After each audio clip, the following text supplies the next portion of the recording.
Hello दोस्तों, आपके अपने यूट्यूब चैनल सिद्धांत एकेडमी में आपका स्वागत है। देखिए, हम लोग पढ़ने वाले हैं अनुपात समानुपात। ये अनुपात समानुपात का थर्ड वीडियो है। देखिए, अनुपात समानुपात को पढ़ने से पहले जिन लोगों ने अभी तक चैनल को सब्सक्राइब नहीं किया है, कृपया वो लोग चैनल को सब्सक्राइब कर लें। देखिए, यहाँ पे फर्स्ट क्वेश्चन क्या कह रहे हैं कि दो धातुओं में जिंक तथा तांबे का अनुपात कह रहे हैं क्रमशः 2:1 तथा 4:1 है। कह रहे दोनों धातुओं को किस अनुपात में मिलाया जाए कि नई धातु में जिंक तथा तांबे का अनुपात 3:1 हो जाए। तो देखिए, यहाँ पर दो धातुओं में कह रहा है और यहाँ पर देखिए जो अनुपात दिए गए वो कितना दिया है, 2:1 कह रहा है, ठीक है। और दूसरा अनुपात कितना कह रहा है, 4:1। अब इन दोनों को मिलाया जाता है, एक नई धातु बनती है, ठीक है। तो इसमें कह रहे हैं कि किस अनुपात में मिलाया जाए कि नई धातु में जो बने वो कितना अनुपात बने, 3:1 बन जाए, सही है। अब देखिए, इस टाइप से जब भी क्वेश्चन आपका एग्जाम में आ जाए तो ध्यान रखना है, देखिए कैसे हल करना होता है। तो देखिए यहाँ पर देखो दो धातुएं दी गई, यहाँ पर कह रहे हैं जिंक और क्या कह रहा है, तांबा। सबसे पहले क्या कह रहा है, जिंक कह रहा है, तो ये आप समझ लीजिए। सबसे पहले जिंक कह रहा है तो इसका मतलब सबसे पहले क्या दिया गया, जिंक दिया गया। दूसरे नंबर पे क्या दिया है, तांबा दिया गया, सही है। तो यहाँ पर जो फर्स्ट दिया गया वो क्या दिया है, जिंक। दूसरे नंबर पर क्या दिया गया, तांबा। तो देखिए दोनों में से कोई एक मात्रा लेके हमें चलना है, समझे ना। तो दोनों में से कोई एक मात्रा लेनी है, तो यहाँ पर जिंक लेके चलो। जिंक कितना है, 2। अब टोटल मिश्रण कितना है, पहले बर्तन में टोटल मिश्रण कितना है, सही वो सॉरी यहाँ पर 3 हो जाएगा, 2 और 1 3। टोटल मिश्रण कितना हो जाएगा, 3 से। अब यहाँ पर देखो जिंक कितना है, 4। टोटल मिश्रण कितना हो जाएगा, 5। और यहाँ पर टोटल जिंक कितना है, 3। और टोटल मिश्रण कितना हो जाएगा, 4, समझे। अब देखिए इस क्वेश्चन को क्या करना है, हल करना है। तो हल करने के लिए क्या कर रहे हैं, इन दोनों को मिलाया जा रहा है, तो हमें जो अनुपात बन रहा है वो 3/4 बन रहा है, समझे। अब इन दोनों को मिलाने पर 3/4 बन रहा है। तो देखिए ये क्या बन रहा है, फ्रैक्शन में बन रहा है, भिन्न बन रहा है, ठीक है। तो सॉल्व हो जाएगा, लेकिन यहाँ पे क्या होगा, थोड़ा कैलकुलेशन ज़्यादा होगी। तो हम लोग क्या करेंगे, इसको फ्रैक्शन से ख़त्म करेंगे, मतलब हम लोग क्या करेंगे, इसका फ्रैक्शन ख़त्म करेंगे। तो फ्रैक्शन कैसे ख़त्म किया जाता है, तो वो चीज़ आप लोग देख लीजिएगा। तो देखिए 3 5 4 दिया गया, क्या दिया, 3 5 4। तो इसका आप लोग लीजिएगा एलसीएम। 3 5 4 का एलसीएम कितना हो जाता है, एलसीएम हो जाएगा 60, समझे। कितना आया, 60। तो आप लोग क्या कीजिएगा, इन संख्या में 60 का मल्टीप्लाई कर दो तीनों में, समझे। फ्रैक्शन खत्म हो जाएगा। अब देखो 60 में 3 का डिवाइड करेंगे कितनी बार जाएगा, 20 बार जाएगा। 5 का करेंगे 12 और 4 का करेंगे कितनी बार जाएगा, 15 बार। तो देखो 20 दूनी कितना हो जाएगा, 40 हो जाएगा। 12 चौको 48, समझे। अब यहाँ से देखो कह रहे हैं कि इन दोनों धातुओं को क्या किया जा रहा है, मिलाया जा रहा है। अब इन दोनों को मिलाने पर क्या मिश्रण बनता है, 3:1 बनता है। तो यहाँ पर देखिए कितना हो जाएगा, जिंक 15 तिया 45, समझे। अब देखो इन तीनों का फ्रैक्शन देखो खत्म हो गया, सही। अब हम लोग क्या करेंगे, डायरेक्ट हल कर लेंगे, समझ आया। अब देखिए यहाँ पर कह रहे हैं कि इन दोनों को मिलाया जा रहा है, तो धातु कौन सी बनती है, ये वाली बन रही है, 3:1 बन रही है। तो इसमें देखो जिंक की मात्रा कितनी है, 45। तो इसको यहाँ पर लिख लेंगे, क्लियर करने। अब देखो 48 में से 45 जाएगा, कितना बचेगा, 3। अब 40 में से 45 जाएगा, कितना बचेगा, 5, समझे। ये होता है मिश्रण का तरीका होता है, समझे। अब यहाँ पर ये चीज़ ध्यान रखना है, देखो ये मत सोचना है कि 40 में से 45 क्या माइनस का 5 बचेगा। हम लोग यहाँ पर क्या निकालते हैं, डिफरेंस निकालते हैं, अंतर निकालते हैं, समझे। तो यहाँ पर हमारा आंसर क्या हो जाएगा, ऑप्शन नंबर ए आंसर हो जाएगा। देखिए नेक्स्ट क्वेश्चन क्या कह रहा है कि 3 विद्यालयों कह रहे हैं ABC के छात्रों का अनुपात कह रहा है 5:4:7 है। इन विद्यालयों में छात्रों की संख्या में क्रम से कह रहे हैं 20%, 25% तथा 20% की वृद्धि होने पर यह अनुपात कितना हो जाएगा। देखिए कितने विद्यालयों की बात कर रहे हैं, 3 विद्यालयों की बात कर रहे हैं। कह रहे हैं कि ABC 3 विद्यालय ABC। अब इनमें अनुपात कितना दिया गया, 5:4 कितना दे रहा है, आपका 7 दे रहा है, समझे। अब कह रहे हैं कि देखो जो विद्यालय A है उसमें 20% वृद्धि हो रही है, B में 25%, C में 20%, समझे। तो देखिए यहाँ पर हमें क्या करना है कि यहाँ पर आपका जो अनुपात दिया गया उसमें 1 0 बढ़ा लीजिएगा सभी से। देखो 0 बढ़ाने पर कोई दिक्कत नहीं होगा, 0 से 0 आप कैंसिल कर दो तीनों का, तो अनुपात तो वही रहने वाला, अनुपात तो बदला नहीं है, सही। अनुपात में कोई परिवर्तन नहीं हुआ, ध्यान रखो। 0 बढ़ाने से कोई चेंजमेंट नहीं हुआ, क्योंकि 0 हम कैंसिल भी कर सकते हैं। अब देखो यहाँ पर क्या कह रहा है, A में 20% की वृद्धि करेंगे, A में 20% की वृद्धि करेंगे तो कितना है, 120/100, समझे। अब B में कितना कह रहा है, 25%, तो ये हो जाए 125/100। अब C में कितना कह रहा है, 20% कह रहा है, तो 120/100, सही। अब इसको आप हल कर लीजिएगा, जो अनुपात बनेगा वो आंसर हो जाएगा। देखो 0 से 0 कटेगा और यहाँ पे देखो 25 से काटिए 25 पंचे 125, 25 चौको 100, 4 से काटो 40 कितनी बार कटेगा 10 बार। अब देखो 1 0 और यहाँ पर 1 0 कटेगा। तो देखिए 12 गुणे 5 करो कितना है 12 पंचे 60 होता है, और 10 गुणे 5 करो कितना है 50 हो जाएगा। अब यहाँ पे 12 गुणे 7 करो 84 हो जाएगा। सही। अब 2 से ये कट जाएगा 30, से 2 से ये कटेगा कितना बनेगा 25 बन जाएगा। अब 2 से ये कटेगा कितना हो जाएगा आपका 42। सही। तो ये बनेगा 30:25:42। तो ऑप्शन नंबर देख लीजिएगा, बी आंसर हो जाएगा आपका 30, 25, 42। ठीक है। नेक्स्ट क्वेश्चन क्या कह रहे हैं कि दो संख्याएं 3:4 के अनुपात में कह रहे हैं प्रत्येक संख्या में 6 की वृद्धि करने पर यह अनुपात 4:5 हो जाता है।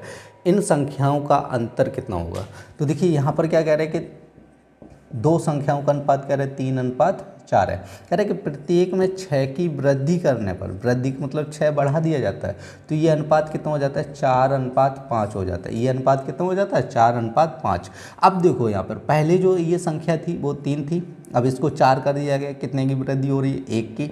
अब यहाँ पर देखो 4 थी 5 कर दिया, कितने की वृद्धि हो रही है 1 की। अब दोनों में कितने की वृद्धि हो रही है संख्याओं में 1 की वृद्धि हो रही है।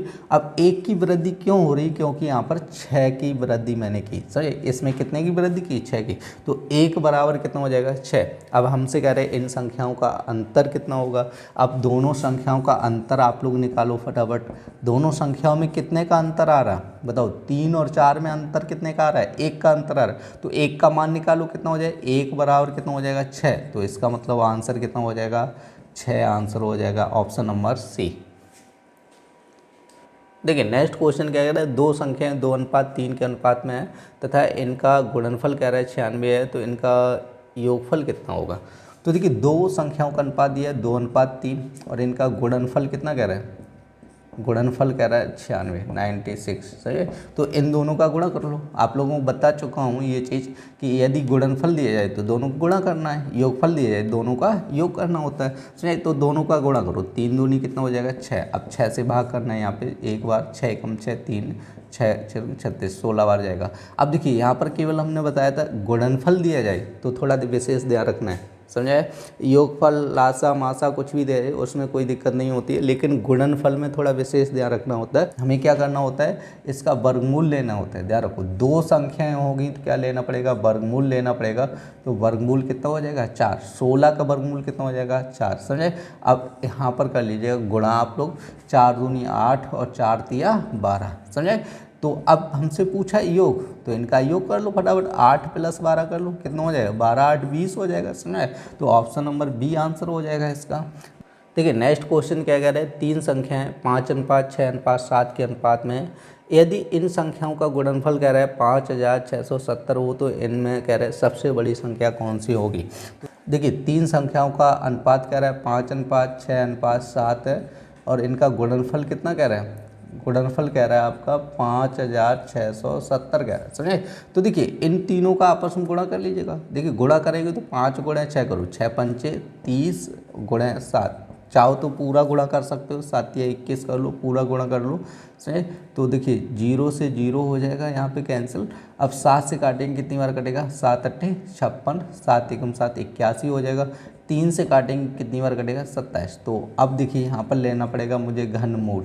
क्लियर नहीं, बता चुका हूँ ये चीज़, क्योंकि देखो 3 संख्याएं होंगी तो घनमूल लेना है, 2 संख्याएं होगी तो वर्गमूल लेना होगा। सही। अब 27 का घनमूल कितना हो जाएगा 3 हो जाएगा। समझे। अब हमसे पूछ रहा है बड़ी से बड़ी संख्या, कह रहा है सबसे बड़ी संख्या कौन सी होगी। तो देखो आप 5 6 7 3 संख्याएं दी, 5 6 7, इसमें सबसे बड़ी संख्या कौन सी है 7 है। तो 3 का गुणा 7 में कर दो, 7 या 21। तो इसमें सबसे बड़ी संख्या कौन सी आ जाएगी 21। ऑप्शन नंबर सी आंसर हो जाएगा आपका। देखिए नेक्स्ट क्वेश्चन क्या कह रहे हैं, दो संख्याएं 4:5 के अनुपात में, पहली संख्या में कह रहे हैं 20% वृद्धि, दूसरी संख्या में कह रहे हैं 20% कमी करने पर प्राप्त संख्याओं का अनुपात क्या होगा। तो देखिए दो संख्याओं की बात कर रहा था, फर्स्ट सेकेंड, तो इनका अनुपात कितना दिया 4:5 दिए गए। समझे। अब हमसे कह रहा है पहली संख्या में क्या कह रहा है 20% की वृद्धि, दूसरी में 20% कमी कर रहा है। तो देखिए अभी पीछे क्वेश्चन किया था उसमें क्या किया था हमने, 0 बढ़ाया था दोनों संख्याओं।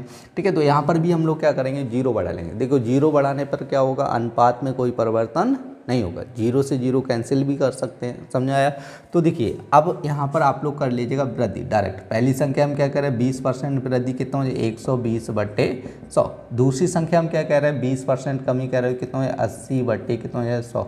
अब 1 0 2 0 कैंसिल कर दिए और यहाँ से 2 0 काट दीजिए। इसमें 12 चौको कितना हो जाए 48 हो जाएगा, 8 फन कितना हो जाए 40 हो जाएगा। इसमें अब 4 से काटो 4 एकम 4, 4 दूनी 8, फिर 4 से काट दो कितना हो जाए 10 हो जाएगा, फिर 2 से काटो 6 और 2 पंचे 10, 6:5 हो जाएगा। ऑप्शन नंबर डी आपका आंसर हो जाएगा। देखिए नेक्स्ट क्वेश्चन क्या कह रहे हैं, 3 संख्याओं का योगफल कह रहा है 64 है। कह रहा है पहली तथा दूसरी संख्याओं का अनुपात 3:5 है, जबकि दूसरी और तीसरी संख्याओं का अनुपात 5:8 है। कह रहे दूसरी संख्या क्या होगी। तो हमसे देखिए सबसे पहले क्या कह रहा है पहली और दूसरी का अनुपात, देखो पहली और दूसरी का अनुपात कितना कह रहा है 3:5 कह रहा है। अब दूसरी और तीसरी का अनुपात कितना कह रहा है, देखो 5:8 कह रहा है। तो देखिए हम लोग क्या करेंगे सबसे पहले तीनों का एक साथ अनुपात निकालेंगे, फर्स्ट सेकेंड और थर्ड। और इस टाइप से क्वेश्चन पिछले वीडियो में बहुत ज़्यादा लगा चुके हैं, ठीक है। तो कोई दिक्कत नहीं होनी चाहिए अब आप लोगों को, समझे।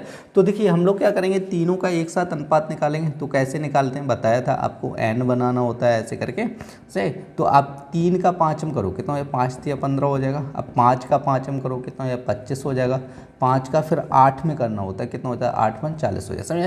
देखो 3 का 5m करना 15, फिर 5 का इधर करना 25, फिर 5 का 8m करना 40। तो ये देखिए 5 से कटेगा 5 या 15, 5 से कटेगा 5 25, 5 8 40, समझे। तो ये जो अनुपात बना 3:5:8, ये तीनों संख्याओं का अनुपात आ गया। और हमसे कह रहे हैं तीनों का योगफल कितना दिए गए 64 दिए गए। तो इसका योगफल करो 5 3 कितना हो जाए 8, 8 कितना हो जाए 16, और 16 = कितना दिया है 64, क्योंकि हमें 64 क्या दिए योगफल। तो इसका भी क्या करना होगा योगफल, समझे। तो 16 से डिवाइड कीजिए कितनी बार 4 बार, तो 16 चौको 64, तो 1 बराबर कितना हो जाएगा 4। तो हमसे क्या कह रहे हैं दूसरी संख्या क्या होगी, दूसरी संख्या कितनी है 5, तो 1 बराबर 4, तो 5 बराबर कितना हो जाएगा 20 हो जाएगा, समझे। तो आंसर हो जाएगा ऑप्शन नंबर ए। देखिए नेक्स्ट क्वेश्चन क्या कह रहा है, एक संख्या का कह रहा है 40% दूसरी संख्या के 3/5 के बराबर है। कह रहा है पहली संख्या का दूसरी संख्या से क्या अनुपात है। तो देखिए एक संख्या मान के चलिए कितनी है x है, x का कितना कह रहा है 40% कह रहा है। तो यहाँ पे क्या हो जाएगा 40/100 हो जाएगा। और कह रहे हैं दूसरी संख्या की 3/5 के बराबर है। तो यहाँ पे दूसरी संख्या मान लो कितनी है y का 3/5, और ये दोनों आपस में क्या है बराबर है। तो यहाँ से समझ लेना है, कह रहे हैं एक संख्या का 40% और दूसरी संख्या के 3/5 आपस में कैसा है बराबर है। तो एक संख्या x है उसका 40% निकाला, दूसरी संख्या क्या है y है, y का 3/5 निकाला, क्लियर है कि। अब देखो 0 से 0 कटेगा, 2 से काटो 2 दूनी 4, 2 पंचे 10। तो देखिए आप ये सामने से सामने कैंसिल हो जाता है, तो 5 से 5 कैंसिल हो जाएगा। तो यहाँ पे क्या बचेगा 2 और यहाँ पर क्या बचेगा 3। हमें पूछा अनुपात, तो y इधर आएगा, देखो x/y, तो यहाँ पे बचा 3 और 2 ये कहाँ पे जाएगा बट्टे में जाएगा, सही। तो यहाँ पे आ जाएगा 3/2। अब 3/2 को अनुपात बना लो, 3:2 बन जाएगा, समझे। तो ऑप्शन नंबर बी आपका आंसर हो जाएगा। देखिए नेक्स्ट क्वेश्चन क्या कह रहा है कि 3 कारों द्वारा कह रहे हैं 1:2:3 के अनुपात में दूरी तय की गई। कह रहे हैं यदि यात्रा के समय का अनुपात कह रहे हैं 3:2:1 हो तो उनकी चालों का अनुपात पूछा गया। देखिए पहले तो दिया गया दूरी का अनुपात और ये दे रहा है समय का अनुपात। हमसे पूछा चाल का अनुपात। चाल बराबर क्या होता है ये बताओ, दूरी बट्टे समय। चाल बराबर क्या होता है दूरी बट्टे समय। तो देखिए दूरी का अनुपात कितना दिया 1:2 कितना दिए गए 3, समझे। और ये दिया समय का अनुपात, तो दूरी तो ये दिया गया अनुपात में, तो बट्टे क्या कर दो समय का अनुपात रख दो। तो यहाँ पर समय रखो 3, यहाँ पर समय कितना है 2 और यहाँ पर समय कितना है 1। तो देखिए ये 2 से 2 कैंसिल हो जाएगा, तो ये बनेगा 1/3 और 1 और यहाँ पे कितना बनेगा 3, समझे। तो इसके बट्टे 1 इसके बट्टे 1, समझ आया। तो देखिए तीनों का एलसीएम ले लो, एलसीएम कितना आएगा 3, तो सभी में 3 का गुणा कर दो, 3 का इसमें 3 का इसमें और 3 का इसमें। तो देखिए 3 से 3 कैंसिल हो जाए, यहाँ पे कितना बनेगा 1। अब 3 का एकम करोगे 3 एकम 3, 3 का 3 करोगे कितना है 9। तो 1:3:9, समझे। तो कितना आंसर बन जाएगा, ऑप्शन नंबर बी आपका आंसर हो जाएगा 1:3:9। देखिए नेक्स्ट क्वेश्चन क्या कह रहे हैं कि एक परीक्षा में प्रवीण तथा विजय के प्राप्तांक का अनुपात 4:5 है, जबकि विजय तथा सुरेश के प्राप्तांक का अनुपात कितना कह रहे हैं 3:2 है। कह रहे प्रवीण तथा सुरेश के प्राप्तांक का अनुपात क्या है। तो यहाँ पर कह रहे हैं देखो प्रवीण और विजय का अनुपात कितना दिया है, 4:5 दिया गया। कह रहे जबकि विजय और सुरेश इन दोनों का अनुपात कितना दिया गया, 3:2 दिया गया है। समझे। अब हमसे क्या करना है कि देखो तीनों का एक साथ निकाल लीजिएगा, प्रवीण, विजय और सुरेश। समझे, तीनों का एक साथ निकालना है तो बता चुका हूँ, एन बनाना है। तो देखो 4 तिया कितना हो जाएगा 12 और 3 बचे कितना हो जाएगा 15 हो जाएगा और 5 दूनी कितना हो जाएगा 10। अब ये देखिए किसी से विभाज्य तो होगा नहीं। अब हमसे क्या कह रहा है, प्रवीण और सुरेश का अनुपात पूछा है, प्रवीण और सुरेश का। देखो प्रवीण का मान की वैल्यू कितनी आ रही 12, यहाँ पर सुरेश का कितना है आपका 10 हो। तो इसको काट दो, 2 छक 12, 2 पंचे 10 हो जाएगा। तो 6 अनुपात कितना हो जाएगा इसका 5 हो जाएगा। ऑप्शन नंबर सी आपका आंसर हो जाएगा 6:5। देखिए नेक्स्ट क्वेश्चन क्या कह रहा है, हरि के पास कुछ गाय तथा कुछ मुर्गे हैं। यदि कुल सिरों की संख्या कह रहा है 48 और पैरों की संख्या कह रहा है 140 हो तो उनके पास कह रहे हैं कितने मुर्गे हैं। देखिए इस टाइप से क्वेश्चन हर एक एग्जाम में पूछता है, समझ आए। तो देखिए बहुत सरल क्वेश्चन है, कोई कठिन ज़्यादा क्वेश्चन है नहीं, थोड़ा गौर से देखना है। तो देखिए यहाँ पर क्या कह रहा है कि सिरों की संख्या कितनी कह रहा है 48 कह रहा है, पैरों की संख्या कितनी कह रहा है 140 कह रहा है। समझे। देखो पैर यहाँ पर कितना कह रहा है 140 कह रहा है। इस टाइप से जब भी क्वेश्चन आए तो आपको क्या करना है, पैरों का आधा कर दीजिएगा, 2 से भाग कर दीजिएगा, कितना बचा 70 बचा। और यहाँ पे सिरों की संख्या कितनी दिए थे बताओ भाई, सिर दिए थे 48। समझे। तो हमेशा क्या करना है, पैरों का आधा कीजिएगा और सिर को घटा दीजिएगा। तो यहाँ पे घटाइए कितना बचेगा 2, 22 बचेगा। तो ये जो 22 बचा है वो 4 पैर वाले जानवर बचे हैं। समझे, हमेशा याद रखना है कौन से पैर वाले, 4 पैर वाले। और ध्यान रखना है सिर सबके कितना होता है, 1 होता है। अब इसमें से 22 सर ऐसे हैं जिनके क्या हैं 4 पैर हैं, तो कितने सर होंगे ऐसे जिनके 2 पैर होंगे। तो देखो टोटल सिर कितने हैं 48, 48 में से 22 घटा दीजिएगा, कितना बचेगा 26। तो 26 ऐसे हो जाएंगे जिनके 2 पैर होंगे। समझा है। तो हमारा आंसर हो जाएगा कितना हो जाएगा 26 हो जाएगा। मुर्गों की संख्या पूछी तो कितने हो जाएंगे 26 हो जाएगा। तो ऑप्शन नंबर डी आपका आंसर हो जाएगा। देखिए नेक्स्ट क्वेश्चन कह रहे हैं एक कारखाने में स्त्रियों तथा पुरुष कर्मचारियों का अनुपात कह रहे हैं 3:5 है। यदि स्त्रियों की संख्या पुरुषों की संख्या से 20 कम हो तो कारखाने में कुल कितने कर्मचारी हैं। तो देखिए यहाँ पे आपका कह रहा है सबसे पहले कह रहा है स्त्री, कह रहा है स्त्री और पुरुष, स्त्री और पुरुष का अनुपात कितना कह रहा है 3:5। और कह रहा है स्त्रियों की संख्या पुरुषों से 40 कम है। तो यहाँ पर देखो स्त्रियों की संख्या कितनी है, कम है पुरुषों से, कितनी कम है 2। अब क्वेश्चन में कितनी कह रहा है 40, तो 2 बराबर 40 लिख सकते हैं कि नहीं। अब 2 से विभाज्य करो कितना हो जाएगा आपका 20, तो 1 बराबर कितना हो जाएगा 20। क्लियर रखने। तो हमसे क्या पूछा गया कुल कर्मचारियों की संख्या, तो कुल कर्मचारी टोटल करना होगा। समझे। तो 5 और 3 कितना हो जाएगा 8, तो 1 बराबर 20, तो 8 बराबर कितना हो जाएगा, दोनों तरफ 8 का गुणा करना होगा, 8 दूनी 16, तो 160 आ जाएगा। सही, ऑप्शन नंबर बी आपका आंसर हो जाएगा 160। देखिए नेक्स्ट क्वेश्चन क्या कह रहे हैं कि 2 संख्याओं का अंतर उनके योगफल का 45% है। क्या है, बड़ी संख्या तथा छोटी संख्या का अनुपात क्या होगा। तो देखिए क्या कह रहे हैं 2 संख्याओं का अंतर कह रहे हैं और योगफल से। अब देखो यहाँ से समझिए, कह रहे हैं कि 2 संख्याओं का जो अंतर है योगफल का 45% है। तो मान के चलो योगफल कितना है 100% है। अब 100 का 45% क्या हो जाएगा आपका अंतर हो जाएगा। समझे। तो यहाँ से देखो इसको हल करो, 5 से काटेंगे 5 ने 45, 5 से काटेंगे कितना हो जाएगा 20। समझे। तो देखो हमें अंतर पता चल गया, 2 संख्याओं का अंतर कितना है 9, 2 संख्याओं का योगफल कितना है 20। समझे। अंतर कितना दिया गया 9, योगफल कितना दिया गया 20। समझे। देखो जब 2 संख्याओं का अंतर और योगफल दिया जाए, समझे, तो देखो बड़ी संख्या और छोटी संख्या निकालने में कोई दिक्कत नहीं होती है। समझे। बड़ी संख्या हमसे कह रहे हैं, देखो योगफल अंतर दिया, हमसे कह रहा है बड़ी संख्या और छोटी संख्या का अनुपात पूछा गया है। अब देखो बड़ी संख्या कैसे निकालना है, दोनों को जोड़ना है और क्या करते हैं ना आधा कर देना है। तो 20 और 9 29 हो जाए, 29/2 अनुपात करना है। देखिए छोटी संख्या निकालनी क्या करना है, दोनों का अंतर करना है और यहाँ पे आधा कर देना है। तो 20 में से 9 गया कितना बचेगा 11/2, 2 से 2 काट दीजिएगा तो 29 अनुपात कितना हो जाएगा 11 हो जाएगा। ऑप्शन नंबर डी हो जाएगा 29:11। देखिए नेक्स्ट क्वेश्चन क्या कह रहे हैं 2 छात्रों की आयु का अनुपात 3:2 है। इनमें से कह रहा है एक दूसरे से 5 वर्ष बड़ा है। कह रहा है छोटे छात्र की आयु क्या होगी। देखिए 2 छात्रों की आयु का अनुपात दिया 3:2। कह रहा है कि इनमें से एक दूसरे से 5 वर्ष बड़ा है, तो यहाँ पर एक देखो दूसरे से कितना बड़ा है, 1 साल, तो 1 इक्वल टू कितना दिया गया, 5, तो 1 वर्ष बड़ा है तो 1 इक्वल टू 5 हो जाएगा। हमसे कह रहा है छोटे की आयु, छोटा अनुपात यहाँ पे देख लो 3 और 2 में से छोटा कौन सा है, 2, तो 1 बराबर 5, तो 2 बराबर कितना हो जाएगा, 10 वर्ष। सही, तो ऑप्शन नंबर सी आंसर हो जाएगा आपका। ठीक है, नेक्स्ट क्वेश्चन क्या कह रहे हैं कि 2 संख्याएं कह रहे हैं 3:4 के अनुपात में, उनका लासा तथा मासा का गुणनफल कह रहा है आपका 2028 है। कह रहे कि इन संख्याओं का योगफल कितना होगा। देखिए 2 संख्याओं का अनुपात दिया 3:4 दिए गए। सही, और कह रहा है देखो मासा मतलब एलसीएम गुणा एचसीएफ कह रहा है। सही, तो देखिए एलसीएम गुणा एचसीएफ का ही तो भी कोई दिक्कत नहीं है, आप लोग ध्यान रखना है यहाँ पर 2000 कितना हो जाएगा 28 देगा। ठीक है, लासा गुणा मासा कह रहा है, तो आप लोग ये मत सोचो लासा निकालना है मासा निकालना है उसका गुणा करना है, कोई टेंशन नहीं है। आप लोग यहाँ पे इन दोनों का ही गुणा करना है, लासा मासा का निकाल के गुणा नहीं करना है, ध्यान रखना है, डायरेक्ट इन दोनों का गुणा कर लो। सही, दोनों का गुणा कितना हो जाएगा 4 या 12 हो जाएगा, तो 12 से यहाँ पे भाग करना है, कितनी बार जाएगा, एक बार, 12 एकम 12 कितना बचेगा 8।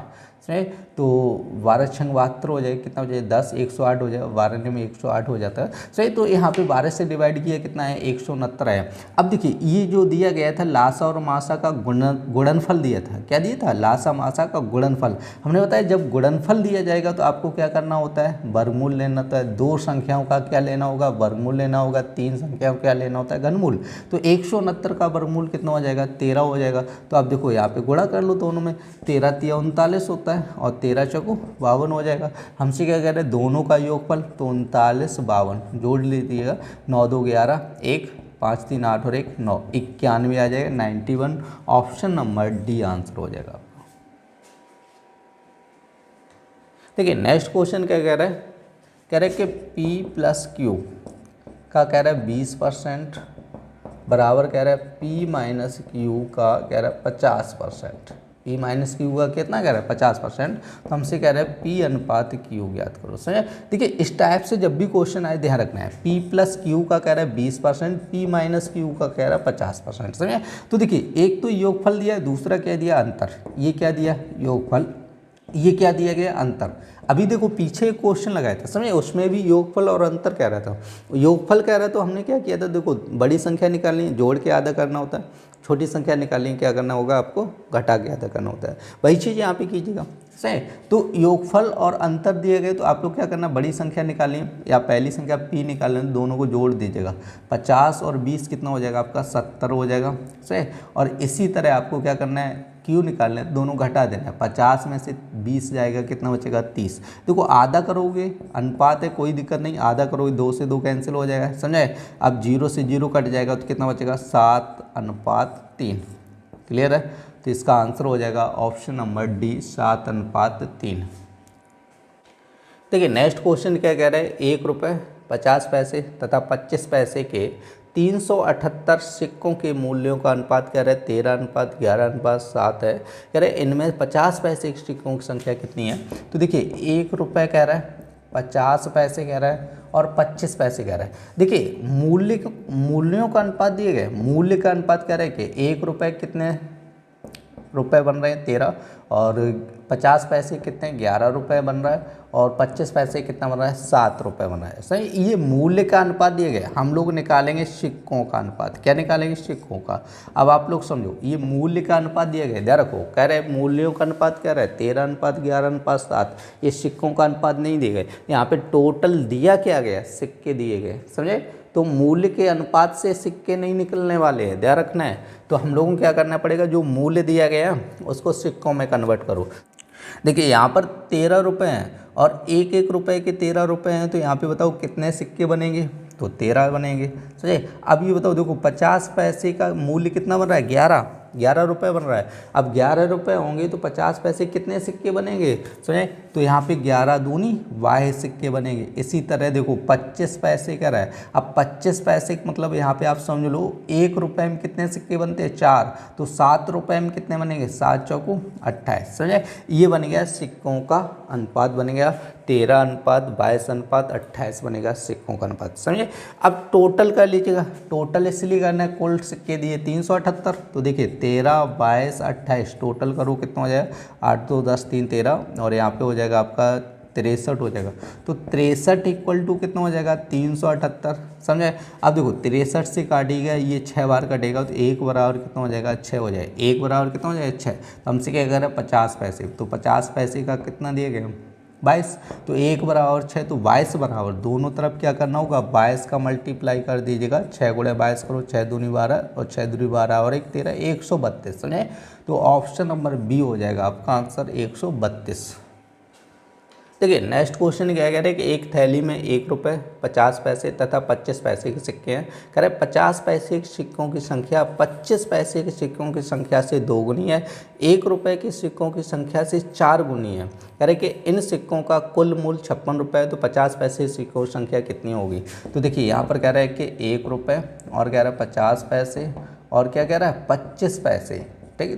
3 टाइप के क्या है सिक्के हैं, और हमसे क्या देखो क्या कह रहा है कि 1 रुपये वो 50 पैसे की जो सिक्कों की संख्या है वो 25 पैसे के सिक्कों की संख्या से कितनी कह रहा है 2 गुनी कह रहा है, और 1 रुपये के सिक्कों की संख्या से कितनी कह रहा है 4 गुनी कह रहा है। तो 1 रुपये के सिक्के मान के चलो कितना है 1 है, अब इससे ये कितना होगा 4 गुना होगा। क्वेश्चन में डायरेक्ट बोल रहा है कि जो 50 पैसे के सिक्कों की संख्या है वो 1 रुपये से कितनी है 4 गुनी है, और 25 पैसे से कितनी है 2 गुनी है। तो यहाँ पे अनुपात कितना बनेगा 2 से 25 पैसे से ये कितनी बनेगी 2 गुनी बनेगी, और 1 रुपये से कितनी बनेगी 4 गुनी। आप लोग देख लीजिएगा अनुपात बन गया, समझे। तीनों प्रकार के सिक्कों का अनुपात बन गया 1:4:2 बन गया, समझे। अब देखो टोटल जो मूल्य है वो कितना बन रहा है आपका, टोटल मूल्य कितना बन रहा है 56 रुपये बन रहा है। तो देखिए ये क्या बन गया आपके सिक्कों का अनुपात बन गया, समझे। ये क्या बन गया सिक्कों का अनुपात बन गया, और हमसे कह रहा है कुल मूल्य कितना कह रहा है 56 रुपये कह रहा है, समझे। ये कुल मूल्य दिया गया, और ये क्या बना सिक्कों का अनुपात बन गया। तो यहाँ पे इसको मूल्य में कन्वर्ट कीजिए, किस में कन्वर्ट करना है मूल्य में। अब बताओ 1 रुपये का 1 सिक्का होगा तो मूल्य कितना होगा 1 रुपये। अब 50 पैसे के 4 सिक्के होंगे तो मूल्य कितना हो जाएगा 2 रुपये, क्योंकि 50 पैसे के 4 सिक्के होंगे तो 2 रुपये मूल्य बनेगा। चलिए अब बताओ 25 पैसे के यदि आपके 2 सिक्के होंगे तो मूल्य कितना बनेगा 50 पैसे, 50 पैसे, समझे। तो टोटल कर लीजिएगा, टोटल कितना है 2 और 1 3, और ये 50 पैसे 3.50, समझे। कुल मूल्य कितना बन जाएगा 3.50, और टोटल मूल्य दिया कितना गया है 56 दिए गए, समझ आया। तो अब देखिए यहाँ पे क्या करना होगा, आपको पॉइंट हटाना होगा, तो उधर 0 बढ़ाना है, तो आपका कितने 0 बढ़ाना है 2 0 बढ़ाना होगा, 56 गुणे 100 करेंगे, समझे। अब देखो 0 से 0 कटेगा, अब 7 से काटो 7 पन्ना 35, 7 अट्ठे 56, 5 से काटो 5 दूनी 10, तो 1 बराबर कितना हो जाएगा 8 दूनी 16, तो 1 बराबर कितना हो जाएगा 16। हमसे क्या पूछा 50 पैसे सिक्के, तो 50 पैसे सिक्के कितने बन रहे हैं 4, तो 1 बराबर 16, तो 4 बराबर कितना हो जाएगा 64 हो जाएगा। तो आपका आंसर हो जाएगा ऑप्शन नंबर ए। देखिए नेक्स्ट क्वेश्चन क्या कह रहा है कि ए तथा बी के वेतन का अनुपात कह रहा है 8:9 है। यदि ए के वेतन में कह रहा है 50% वृद्धि करें तथा बी के वेतन में कह रहा है कि 25% कमी करते हैं, तो कह रहे हैं इनके वेतन का अनुपात कह रहा है 16:9 रह जाता है, तो कह रहे हैं ए का वेतन ज्ञात कीजिए। देखिए तो यहाँ पर क्या कह रहा था कि ए तथा बी के वेतन का अनुपात दिया गया है, कितना दिया ए तथा बी का वेतन कितना दिया 8:9 दिया गया है, और कह रहे हैं कि देखो ए के वेतन में 50% वृद्धि कर रहा है, बी के वेतन में 25% कमी कर रहा है। तो देखिए यहाँ पर इनका वेतन मानना पड़ेगा मुझे, तो देखिए ये अनुपात लगा है दोनों में, अनुपात खत्म करना है तो यहाँ पे मानना पड़ेगा 8x और ये मानना पड़ेगा 9x, समझे। अनुपात को खत्म करने के लिए कोई कांस्टेंट संख्या हमें माननी पड़ती है, तो यहाँ पे हमने क्या मान लिया 8x और कितना मान लिया 9x मान लिया। अब हमसे कह रहा है देखो ए के वेतन में कह रहा है 50% वृद्धि करने पर, तो ए का वेतन कितना है आपका 8x है, इसमें 50% वो 50% वृद्धि करेंगे तो कितना है 150/100। समझे। अब क्या कह रहा है बी के वेतन में 25% कमी करने पर, तो बी का वेतन कितना है 9x है, अब इसमें 25% कमी करेंगे कितना है 75/100। अब देखिए इतना करने के बाद क्या करें, इनके वेतन का अनुपात कितना हो जाता है 16:9 हो जाता है। समझे। अब देखिए इसको हल कीजिए, 0 से 0 कटेगा, x से x कटेगा, तो देखिए यहाँ पर हम लोगों ने x से x कैंसिल हो गया। समझे। अब x से x कैंसिल हो गया तो यहाँ पर देखो x का मान आने वाला है नहीं। समझे। जब तक x का मान नहीं आएगा तब तक हम लोग यहाँ पर वैल्यू नहीं रख सकते हैं, जब यहाँ पर वैल्यू रखेंगे तभी तो यहाँ पर ए का वेतन निकलेगा। समझे। ए का वेतन पूछा है तो ए का वेतन कितना है 8x है और x का मान निकालना पड़ेगा। अब यहाँ पर देखो x क्या हो रहा है कैंसिल हो रहा है, कट रहा है, तो x जब कैंसिल हो रहा है तो यहाँ पर x का मान आएगा नहीं। सही। जब x का मान नहीं आएगा तो ए का वेतन नहीं निकल पाएगा, जब ए का वेतन नहीं निकलेगा तो इसका मतलब क्या हुआ ज्ञात नहीं किया जा सकता है। ऑप्शन नंबर डी हो जाएगा आपका आंसर।